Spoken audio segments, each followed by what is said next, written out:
Bapak Direktur Industri Kemurgi, Oleokimia dan Pakan, Bapak Lila Harsyah Bahtiar, yang pada siang hari ini diwakili begitu oleh Ketua Tim Transformasi Industri Kemurgi, Oleokimia dan Pakan, Bapak Rifki Abdul Wahab.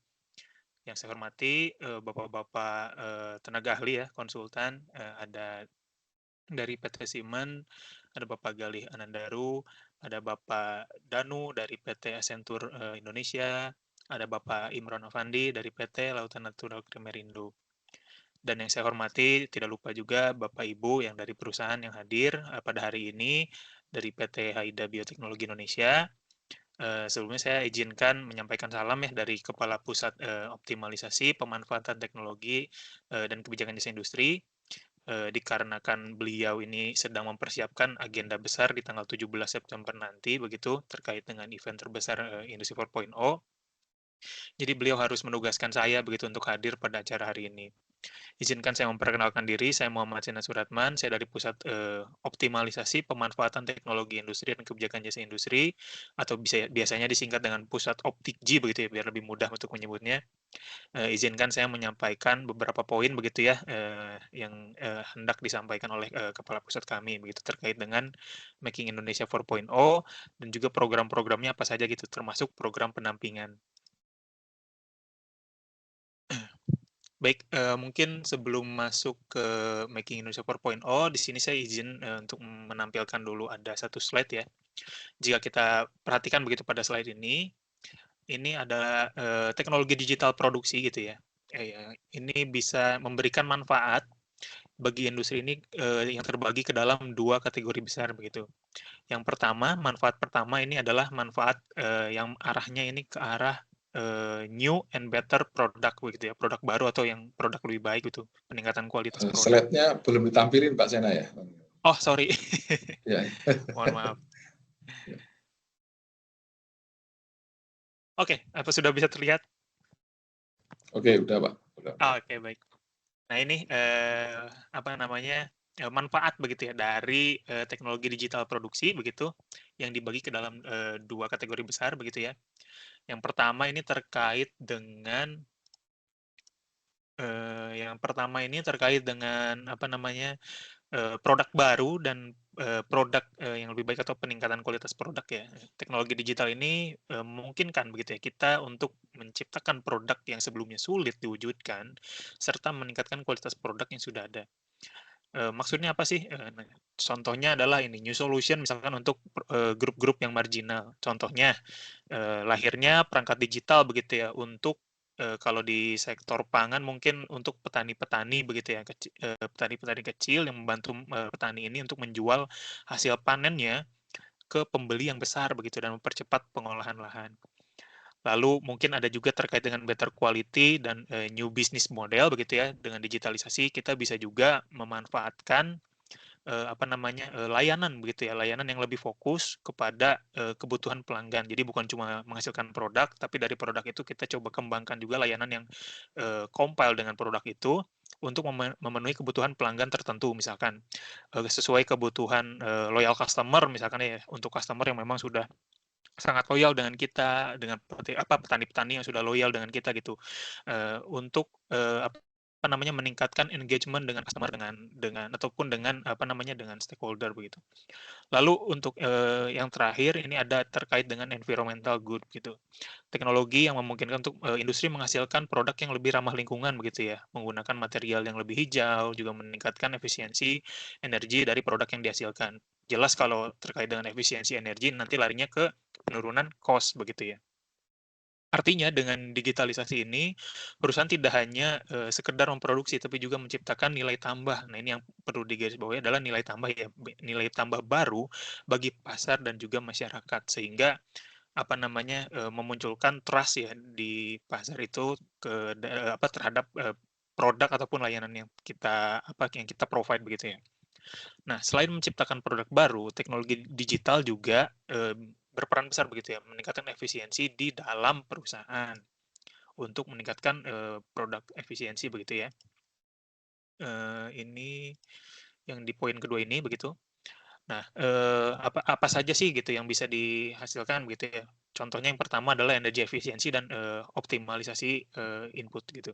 Teknologi ini membantu menurunkan emisi misalkan ya, dari limbah sekaligus juga mempercepat transisi begitu menuju ekonomi sirkular. Lalu yang kedua ada terkait dengan, operational cost reduction melalui produksi yang lebih efisien dan juga desentralisasi begitu ya. Lalu peningkatan, konektivitas rantai pasok, kinerja logistik yang lebih baik dan juga organisasi menjadi lebih adaptif. Lalu ada juga yang terkait dengan utilisasi, contohnya, adalah dengan predictive maintenance begitu ya, menurunkan, downtime, meningkatkan, persediaan begitu ya, dan juga, siklus kas perusahaan.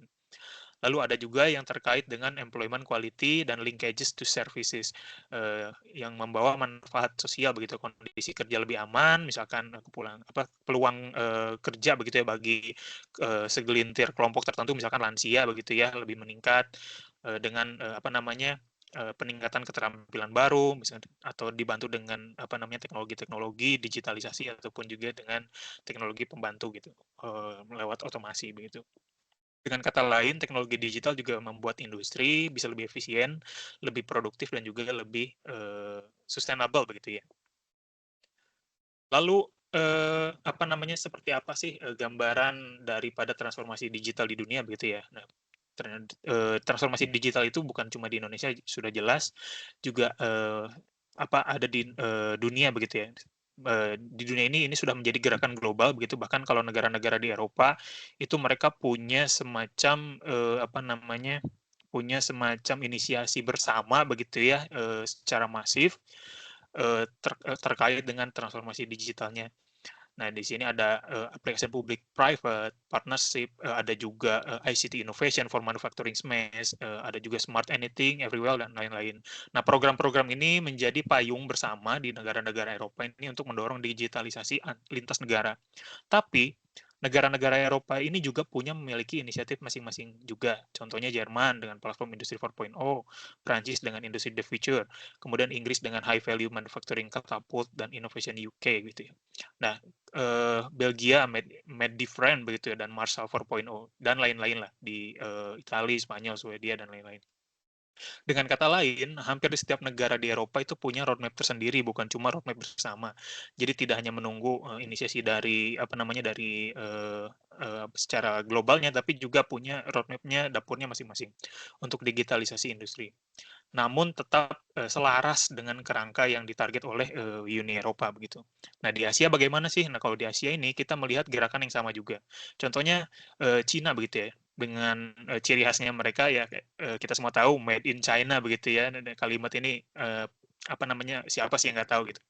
Sebagai strategi besarnya mereka untuk menguasai manufaktur, berteknologi tinggi begitu ya. Lalu Jepang ada Society 5.0-nya gitu ya, yang mengintegrasikan antara, dunia dunia fisik dan digital ke dalam kehidupannya sehari-hari begitu ya. Lalu ada Korea Selatan, ada India, Thailand, dan, tentu saja Indonesia ya dengan Making Indonesia 4.0 yang menempatkan transformasi digital ini sebagai strategi nasional untuk meningkatkan daya saing.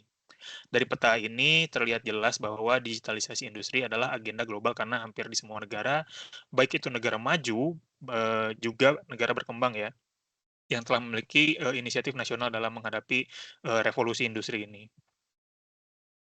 Nah, ini dia, Making Indonesia 4.0 jadi sebagai visi jangka panjang kami begitu ya, untuk menjadikan Indonesia sebagai salah satu ekonomi terbesar di dunia. Mungkin, di pertemuan-pertemuan sebelumnya Bapak Ibu juga sudah, mengetahui ya terkait dengan, Making Indonesia 4.0 ini paparannya sudah sering juga berikan begitu. Lalu ini, terkait dengan aspirasinya dan juga sektor prioritas ya yang ada, ini ada mulai dari makanan, minuman, otomotif, kimia, tekstil dan produk tekstil, elektronika, farmasi, dan juga alat kesehatan. Nah, apakah, hanya di sektor prioritas saja? Tidak. Kita juga mendukung, industri-industri di sektor di luar sektor prioritas ini karena kita paham bahwa industri-industri di luar sektor prioritas ini juga adalah, sebagai industri yang memang saling terikat begitu ya, saling mendukung satu sama lain. Nah, ini adalah payung hukumnya terkait dengan rencana jangka panjang nasional, lalu rencana pembangunan jangka menengah, ada juga terkait dengan pengukuran, tingkat kesiapan industri dalam transformasi begitu ya, kita sebut juga dengan asesmen INDI. Lalu mungkin ini juga yang, telah terkait dengan kegiatan yang telah dilakukan oleh Bapak Ibu juga terkait dengan SKKNI, apa namanya, manajer transformasi begitu ya, yang diatur di Kepnaker nomor 331 tahun 2020. Lalu ini program Making Indonesia 4.0 yang ada di Kementerian Perindustrian begitu, di mana harapannya melalui pendampingan ini, juga melalui paparan ini, Bapak Ibu ini bisa menjadikan program-program yang dijelaskan ini sebagai referensi begitu ya dalam mendukung transformasi di perusahaan Bapak Ibu. Jadi katakanlah nanti setelah Bapak Ibu berkonsultasi begitu ya dengan tenaga ahli yang dihadirkan pada hari ini, pada siang ini, terkait dengan pain point, challenge yang ada ditemukan di perusahaan juga. Siapa tahu bisa melihat peluang-peluang dari program-program yang kita sediakan gitu Bapak Ibu untuk menjawab apa namanya kebutuhan di perusahaan begitu. Nah, ini terkait dengan manajer transformasi. Jadi, apa sih manajer transformasi ini? Kenapa begitu penting begitu ya? Karena kita ini ingin coba memasifkan transformasi di apa namanya di perusahaan-perusahaan di industri di Indonesia ini. Kita sadar dengan jumlah industri yang sekian banyaknya, Kementerian Perindustrian tidak akan mampu untuk apa namanya untuk melakukannya sendiri begitu. Jadi kita akan coba menyebar agen-agen apa namanya agen-agen transformasi yang berasal dari perusahaan itu sendiri. Nah, harapannya jika yang menjadi agen transformasi ini adalah kawan-kawan dari perusahaan, mereka akan lebih paham terkait dengan kondisi dan karakteristik yang ada di perusahaan, sehingga mampu mengawal transformasi perusahaan ini ke arah yang memang sesuai dengan visi misi dan juga tujuan target perusahaan. Nah, ini mungkin terkait INDI ya, Bapak Ibu juga sudah mungkin sudah tahu terkait dengan indeks yang kita jadikan sebagai alat ukur untuk melihat ya kemampuan kesiapan perusahaan untuk bertransformasi, terdiri dari 5 pilar dan 17 bidang. Bobotnya seperti ini, memang condongnya di apa namanya, di orang dan budaya ya, karena melihat karakteristik dari apa namanya, industri di Indonesia ini memang apa namanya, kita perlu penyesuaian begitu ya, terkait dengan pembobotannya. Jadi tidak sama dengan Impuls, punyanya Jerman, tidak sama juga dengan punyanya Siri, tapi kita coba adopsi dari mereka dengan karakteristik, disesuaikan dengan karakteristik industri yang ada di Indonesia. Nah, ini tujuannya apa sih kita melakukan asesmen ya? Yang pertama kita ingin menentukan posisi perusahaan begitu ya, sebagai namanya penentuan langkah strategi selanjutnya untuk bertransformasinya ke arah mana. Lalu kita juga ingin tahu tantangan-tantangan yang ada di perusahaan Bapak Ibu ini apa selama bertransformasi ya begitu ya, selama mengimplementasikan proyek-proyek yang ada begitu. Lalu nanti dari hasil itu kita akan coba evaluasi dan menentukan apa namanya mengevaluasi efektivitas begitu ya dan performance dari operasional perusahaan seperti apa. Lalu bagi kami pemerintah, kita ingin coba mapping, Bapak Ibu, mapping kemampuan atau kesiapan industri bertransformasi di seluruh Indonesia untuk nanti kita coba menentukan kebijakan yang tepat sasaran karena kita ya pahami juga bahwa kebijakan ini kita harus terus update ya, kita harus terus menjaga kebijakan ini supaya tetap relevan dengan situasi yang ada begitu ya. Seperti itu. Lalu untuk tahapannya seperti ini, tahapan penilaian ini mulai dari pengisian self assessment yang mungkin Bapak Ibu juga telah lakukan, verifikasi, hasil verifikasi sampai dengan diterbitkannya sertifikat begitu. Nah, untuk pendampingan ini silakan begitu ya mumpung Bapak Ibu apa namanya mumpung lagi difasilitasi begitu ya oleh Pak Rifki ini apa namanya, secara eksklusif eksklusif dan private begitu ya untuk satu perusahaan, satu sesi begitu. Pada penampilan ini silahkan Bapak Ibu bisa menyampaikan visi dari rencana transformasi yang telah Bapak Ibu canangkan begitu ya, termasuk pain point yang dirasakan oleh Bapak Ibu selama apa namanya, merealisasikan transformasi yang ada. Terus juga jika Bapak Ibu sudah memiliki atau sudah ada rencana gitu ya, proyek-proyek transformasi, silakan dikonsultasikan gitu dengan tim yang tenaga ahli yang sudah dihadirkan hari ini begitu ya. Sini ada Pak Gali, ada Pak Danu, ada Pak Imron begitu ya. Insya Allah Bapak-Bapak tenaga ahli di sini dapat membantu konsultasi transformasi yang sedang dijalankan di perusahaan Bapak Ibu. Mumpung ya sesi ini bisa dibilang eksklusif ya untuk perusahaan Bapak Ibu. Lalu juga apa namanya nanti jika pun ada pendampingan gitu ya, diperlukan request pendampingan lanjutan begitu ya terkait dengan pain point, evaluasi lapangan, strategi, roadmap, atau juga perhitungan investasi, ROI dan lain-lain itu bisa disampaikan juga.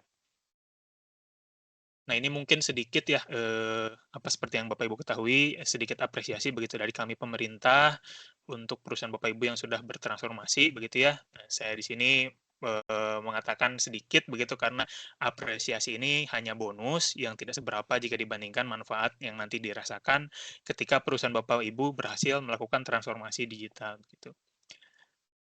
Oke, untuk yang pertama ini kita ada Indie Award begitu Bapak Ibu, ini, apresiasi pemerintah kepada perusahaan yang telah bertransformasi menuju era Industri 4.0 dan menjadi stimulus begitu ya, eee, bagi perusahaan industri gitu dalam meningkatkan produktivitas, efisiensi, kapasitas produksi, dan performa lainnya begitu.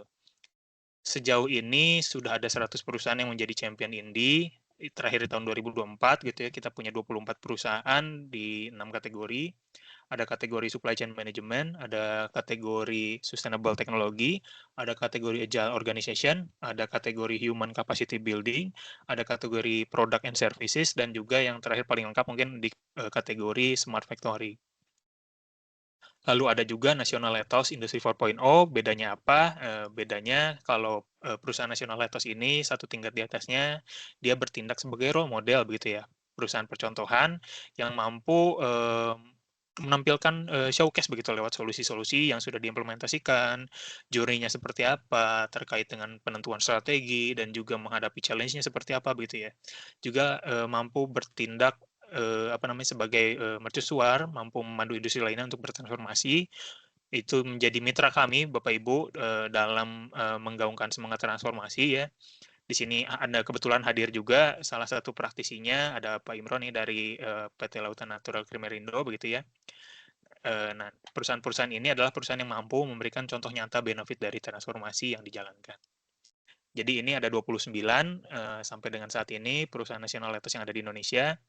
Mungkin logo-logonya juga Bapak Ibu sudah tidak asing ya dengan perusahaan-perusahaan yang ada di sini. Nah, tujuannya apa sih kita, membangun program-program yang tadi? Nah, tujuannya ya adalah ke sini Bapak Ibu. Jadi, tujuan utama kami adalah untuk membentuk suatu ekosistem yang self-sustain, saling membangun satu sama lain, dengan kolaborasi antar pihak untuk akselerasi transformasi digital secara massal. Jadi, kami coba kolaborasikan dengan konsultan, akademisi, technical provider, financial actor, dan juga praktisi industri.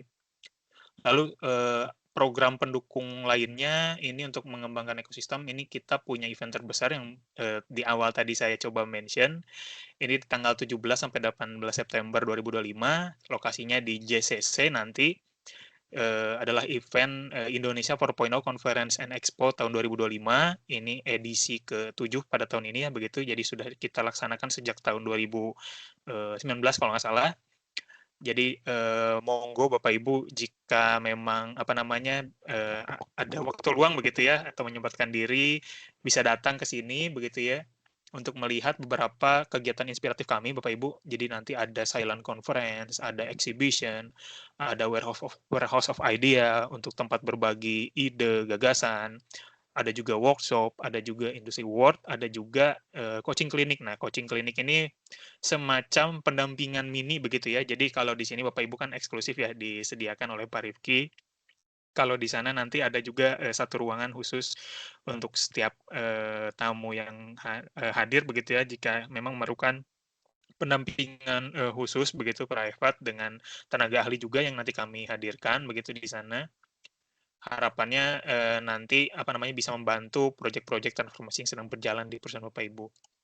Lalu juga ada Workshop Factory Transformasi Industri 4.0, ini adalah kegiatan, kami, kolaborasi dengan perusahaan-perusahaan nasional Ethos yang 29 tadi.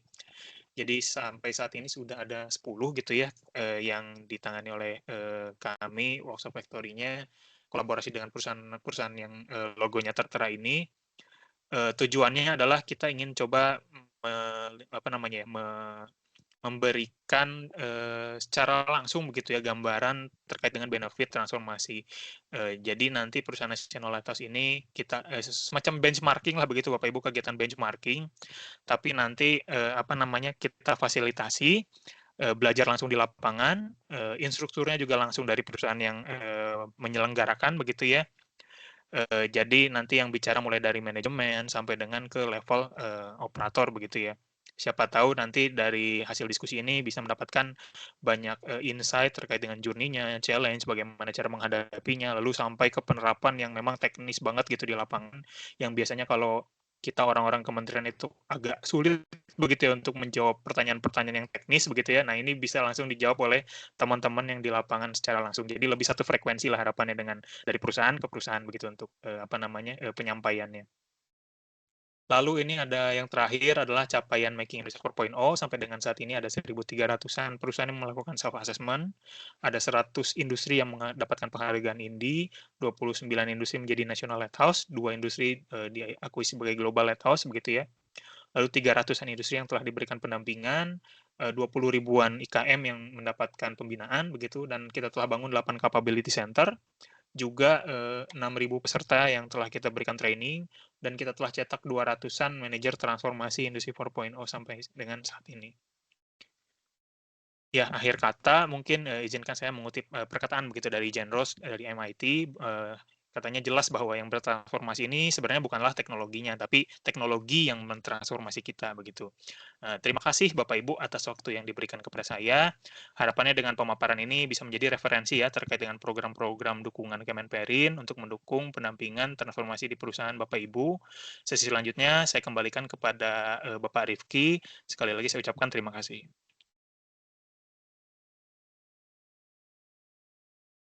Oke, baik. Terima kasih Pak Sena atas penyampaiannya yang cukup detail terkait dengan program Making Indonesia 4.0, karena memang suatu kebutuhan di dalam transformasi digital itu ada beberapa poin memang yang harus kita garis bawahi, karena kebutuhan dan keinginan manusia ini terus bertambah.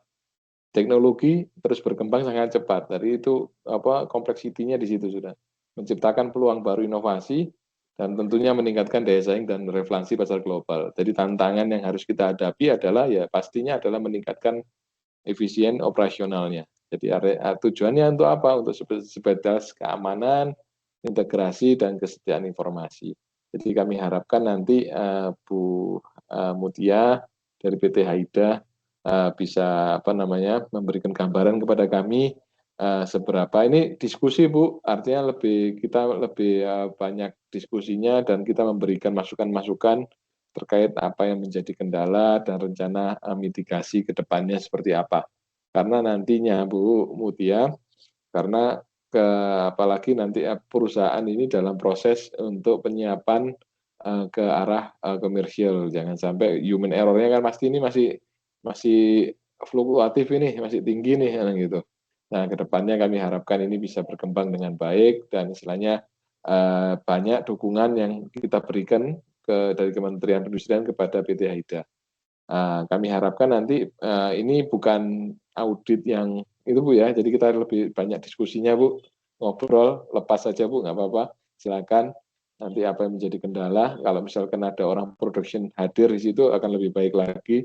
Kalau misalkan dari HR ada problem, karena memang dari self assessment itu memang di pilar yang terkait dengan HR memang ada seperti itu. Jadi ini nanti bisa disampaikan ke Bu Mutia terkait hal-hal yang berkaitan dengan kondisi PT Haida saat ini.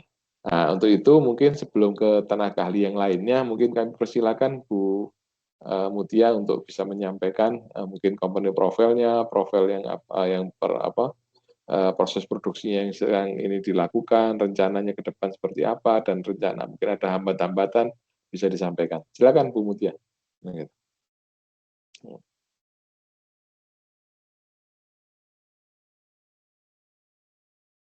Ya, selamat siang Bapak semuanya. Hari ini saya izin share screen terlebih dahulu ya untuk company lokalnya. Ya, silakan.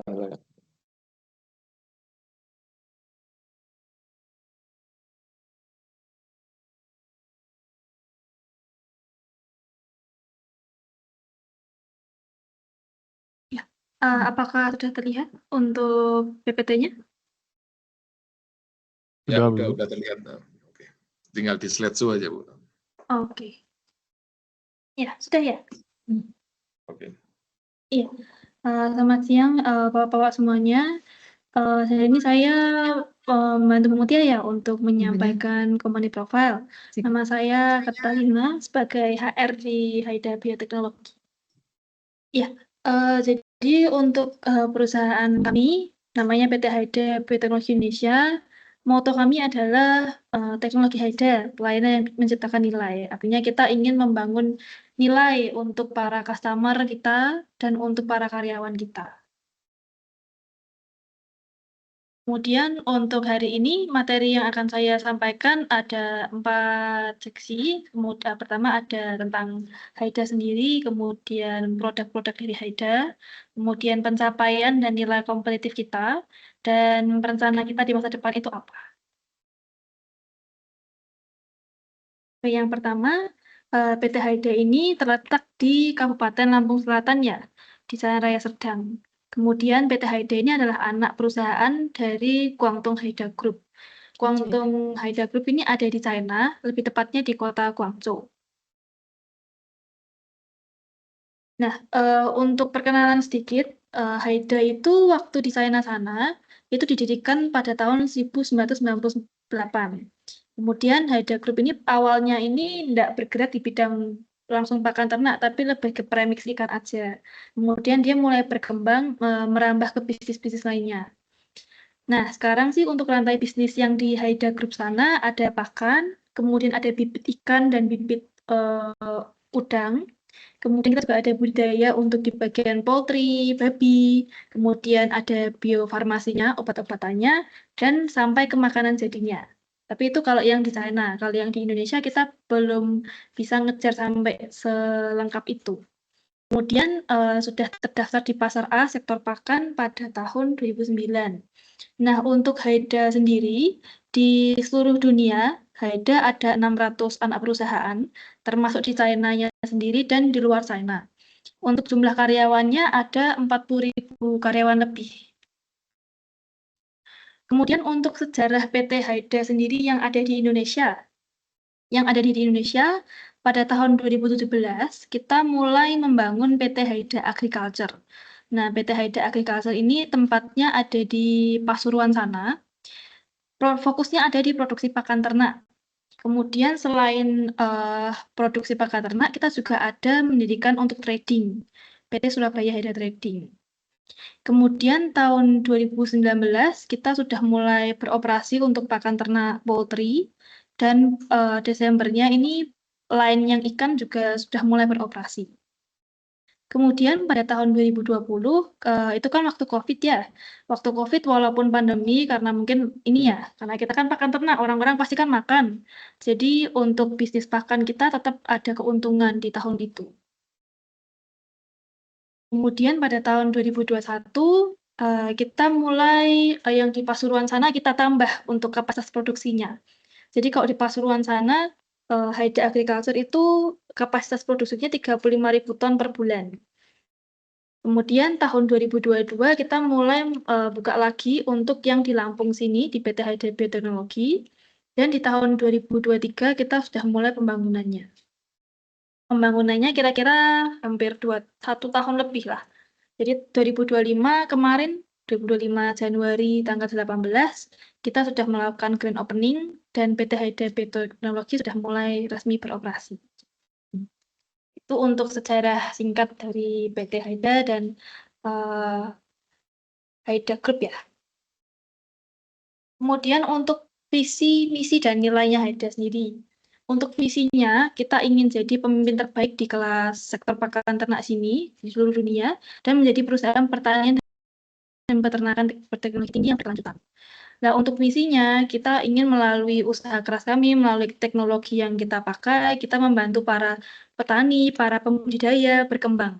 Jadi tidak sekedar kita juga perusahaan kita makin besar, tapi juga customer-customer kita yang punya tambak ikan, yang punya tambak udang, kemudian yang punya kandang-kandang ayam ini, mereka juga makin makmur. Untuk dari nilai Haida sendiri, kita ada 2 nilai. Yang pertama nilai eksternal, dan yang kedua nilai internal. Kalau untuk nilai eksternal sendiri, kita ingin menciptakan nilai-nilai yang lebih besar untuk customer kita. Seperti yang saya bilang tadi, kita berharap customer juga makin makmur gitu ya. Kemudian untuk nilai internal, kita menghormati nilai-nilai karyawan dan menciptakan nilai-nilai karyawan. Ini untuk perkenalan budaya perusahaan kita. Ada beberapa nilai yang kita terapkan. Pertama, menghormati pekerjaan kita, jujur, berinovasi, kemudian sukses bersama, mensukseskan orang lain, termasuk customer di luar, kemudian tim kita satu Haida, kemudian berani untuk bertanggung jawab, berpikir untuk terus maju, rasa krisis, bekerja keras, dan saling menghormati. Ya, ini untuk Haida yang ada di luar negeri ya, selain di China dan Indonesia. Nah, sekarang Haida Group ini lagi melakukan ekspansi global.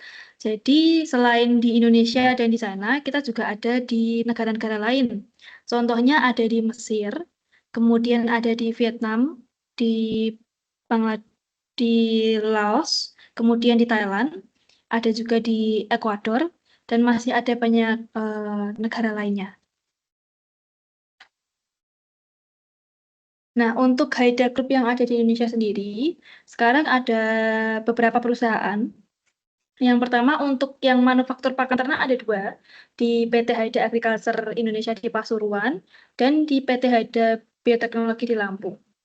Kemudian kita juga ada untuk trading PT Haida Surabaya Trading, tempatnya satu lokasi dengan yang PT Haida Agriculture. Kemudian kita ada PT Hisenor Teknologi untuk jualan bibit udang, kita juga ada research-nya juga. Kemudian PT Haida. Nah, ini untuk persebaran Haida yang ada di Indonesia. Selain kita ada perusahaan, kita juga ada hatchery untuk penur udang. Dan untuk yang PT Haida Cherry Valley ini untuk pembibitan bebek.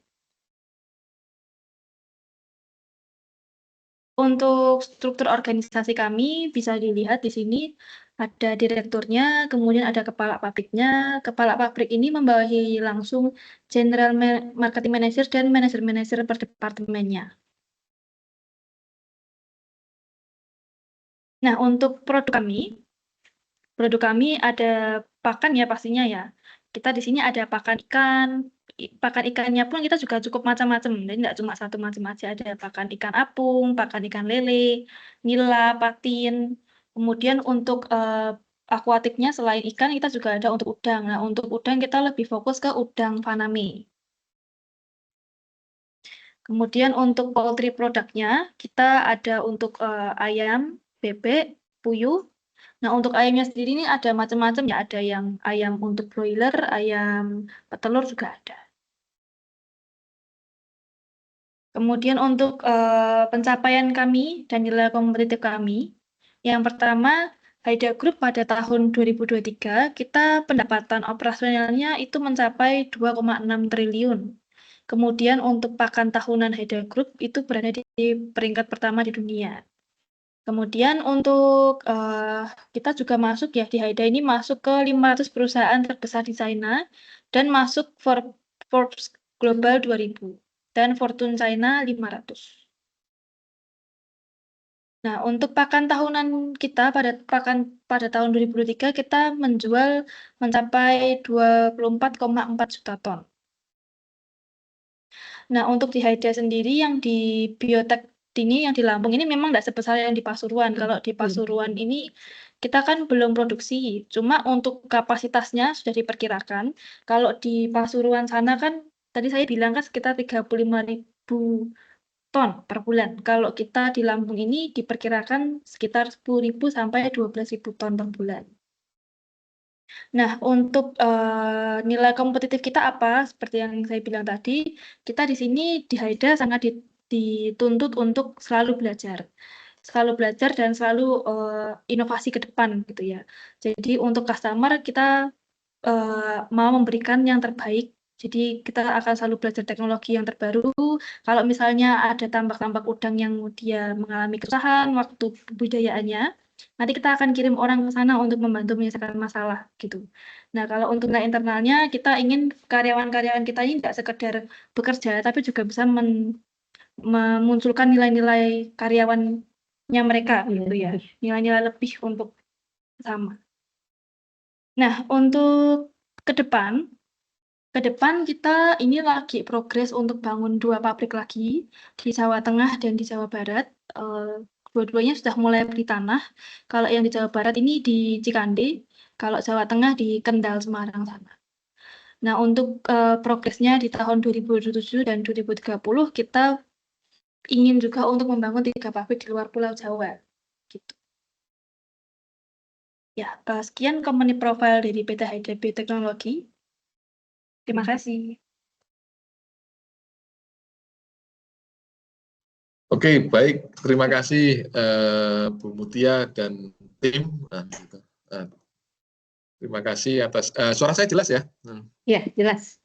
Oke, baik.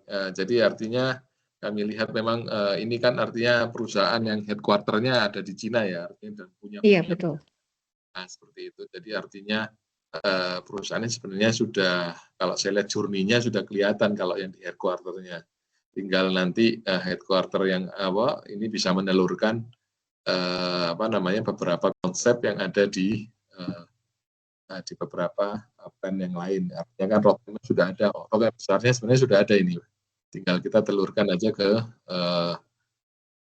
beberapa pilihan yang berkaitan dengan konsep yang besar.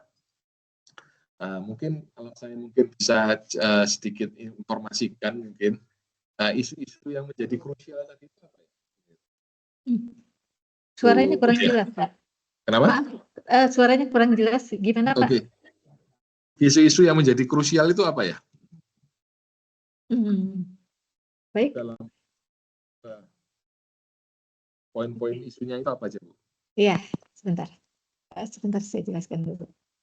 Ada masalah terkait dengan kualitas saat uji coba, ada masalah dengan misalkan dengan dengan hal-hal yang berkaitan dengan digitalisasi atau apa yang mungkin masih terhambat atau gimana, Bu, mungkin?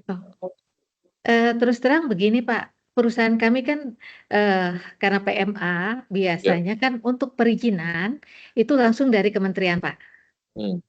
Ya, kebetulan kami kemarin ada kendala di Kementerian Lingkungan Hidup karena untuk pengurusan dokumen UKL-UPL itu ternyata lama sekali ya. Jadi ini sementara salah satu persyaratan yang lain kan perizinan dasar itu harus ada dokumen persetujuan lingkungan. Nah, itu yang menjadi kendala kami. Memang itu sekarang sih sudah tahap akhir, cuma baru-baru ini ada regulasi lagi yang menyatakan bahwa untuk persetujuan lingkungan akan dikembalikan ke daerah asal. Jadi yang sementara harusnya di pusat katanya akan dikembalikan ke daerah setempat, maksudnya lokasi kami berada begitu. Sempat juga kami tanyakan ke dinas lingkungan terkait yang di Provinsi Lampung, katanya sih selama belum ada regulasi yang menjelaskan tentang itu, jadi masih mengikuti pusat begitu. Jadi itu suatu kendala kami yang menurut kami ya walaupun itu sangat besar ya karena banyak perizinan kami yang terhambat dengan belum terbitnya dokumen tersebut. Ya Pak, Bapak mendengar? Halo? Ya silakan Bu. Iya, jadi untuk menyiasati itu kami ya karena kami kan sekarang ini sudah perekrutan karyawan, terus untuk mesin-mesin juga sudah kami datangkan langsung dari China, teknologinya karena pusat kami kan dari Guangzhou China, jadi memang untuk mesin-mesin kami semua sama di seluruh dunia kita sama memakai produk mesin-mesin dari China, jadi teknologinya diserap dari sana. Saya yakin sih itu sudah mengikuti transformasi 4.0 juga ya karena kita tahu kan China memang sudah teknologinya sudah tinggi. Kemudian di sini perlu saya jelaskan Pak, kemarin saya sempat bicara sama Bu Laila, saya sempat mau minta apa ya, supaya ditunda dulu untuk pendampingan karena apa? Kami mengalami restrukturisasi, maksudnya dari karyawan manajer kami sendiri produksi ini sudah baru saja resign, jadi kami masih Nah, ya adaptasi lagi gitu. iya, jadi kan Nah, masih untuk produksi, jadi belum bisa kami tampilkan begitu. Tapi kan ya, dari Bu Laila sendiri kan apa yang bisa ditampilkan, oke. Jadi ini di sini permasalahan yang saat ini kami sampaikan karena kami dari Departemen HR, jadi masalah HR, Pak. Jadi maaf kalau untuk produksi mungkin next kalau kami sudah siap kami akan mungkin kami yang meminta pendampingan begitu. Tapi kalau sekarang ya karena masih dalam proses ya ini apa operasional juga belum, kita masih trial dan membuat produk, jadi kami keep dulu ya Pak ya untuk operasional. oke, baik. Eh, Nah, Oke. tapi nanti gini aja Bu, nanti kalau dalam hal untuk berkaitan dengan operational production, ini kan artinya kan Ibu kan lagi proses untuk menunggu perizinan juga ya, Iya artinya betul Pak. gitu. Nanti maksud saya nanti disampaikan aja Bu ke mungkin kalau misalkan Ibu butuh koordinasi lebih lanjut dengan kami, misalkan terkait dengan tim manajer yang baru, misalkan yang nanti kami bisa menghubungkan untuk berkomunikasi. Nah, sebenarnya Baik saran Pak. saya sebenarnya sih di sesi ini bisa diajak juga sebenarnya Bu untuk mendengarkan informasi maksud dan tujuan kami kan biar clear, biar jelas Iya. juga bisa dihadirkan juga. Nah, tapi nggak apa-apa intinya nanti Ibu bisa kalau misalkan beliau nggak bisa hadir ya nanti Ibu misalkan bisa menyampaikan nanti dari tim kami yang juga akan menyampaikan juga kepada tim yang apa namanya HIDA yang ada di sana untuk memperjelas lagi terkait dengan apa namanya bahwa program ini sebenarnya sangat diperlukan. Jangan sampai kesempatan ini apa namanya apalagi dalam proses itu Bu ya artinya dalam proses uji coba dan lain-lain. Artinya ini kan perusahaan sebenarnya kan perusahaan yang kategorinya sebenarnya perusahaan ini perusahaan PMI sudah lama kan gitu. Cuma kan ini lagi mengembangkan operasionalnya baru di Lampung kan gitu Bu ya. Gitu. Iya betul Pak. Ini kan ini kesempatan sebenarnya Bu karena plan baru ya ini sebenarnya kesempatan untuk membenahin dalam hal untuk merapikan apa yang sebelumnya di plan lalu menjadi isu. Nah, sekarang harapan di plan baru ini tidak menjadi isu gitu Bu. Harapan kami seperti itu. Dan kedua kami menginginkan juga nanti diajak komunikasi aja Bu. Nanti kan juga masih ada waktu ya mungkin untuk sebelum kita misalkan lakukan visit, mungkin apa namanya ada waktu juga untuk berdiskusi dengan manajer dan kami juga akan follow up juga Bu nanti dengan tim kami yang berkaitan juga yang sering komunikasi dengan PT AIDA dari tim industri pakan. Nanti ada yang komunikasi juga untuk apa namanya bahwa ini kegiatan ini sangat artinya perlu dan harus mungkin dilakukan walaupun sifatnya ini bukan audit, bukan apa-apa Bu, artinya ini bukan sifatnya adalah membantu Bu. Jadi jangan sampai kebalik nanti artinya gitu. Menyampaikan nanti ya dalam audit ya pasti ada ya pasti agak apa penolakan atau apa pasti ya. Tapi kalau sifatnya adalah membantu kami, artinya kami cuma membantu dan mengarahkan Ibu transformasi yang benar, ini kan akan menjadi solusi yang baik. Artinya gitu Bu. Artinya nggak ada salahnya menurut saya seperti itu. Gitu. Nah, nanti terkait dengan Ibu perizinan tadi, mungkin yang terkait dengan izin lingkungan Bu ya, gitu. Iya betul. Nah, izin lingkungan ini kan Ibu harus memang gunakan apa sekarang Bu? AMDALNet atau apa di OSS-nya? Kita pakai UKL-UPL Pak. UKL-UPL ya, artinya melalui sistem AMDALNet, bukan? Bukan, iya itu misalnya di AMDALNet. Kebetulan sih semua untuk sidang pertek semua sudah selesai, jadi tinggal menuju ke arah keluarnya SK sebenarnya, tapi itu ya masih ada kendala. Ya, itu pasti nanti artinya nanti kan istilahnya kalau hal berkaitan dengan itu nanti kami bisa membantu Bu ya kalau misalkan ada isu-isu yang misalkan terkait dengan kalau itunya kan sudah apa namanya verifikasi usahanya sudah keluar kan Bu dari Kementerian Industri dan dari SINAS. Sudah ya. Pak. Gitu. Iya. Nah, saran saya nanti di dalam UKL-UPL-nya dimasukin aja Bu semua KBLI yang berkaitan dengan pakannya yang di production dan gitu. Oke, baik, Pak. Khawatirnya kan ini mungkin sudah dimasukin sama Ibu ya mungkin ya gitu. Sudah. Kami Jangan sudah sampai masukkan. nanti ada yang terlewat di saat Ibu ada perluasan usaha, nanti UKL UPL ini kan pasti diminta lagi nih, ada nggak KBLI atau bidang usaha yang terstate di UKL UPL, karena kan prosesnya kan juga lama ini UKL UPL ini gitu, Iya, betul. AMDA.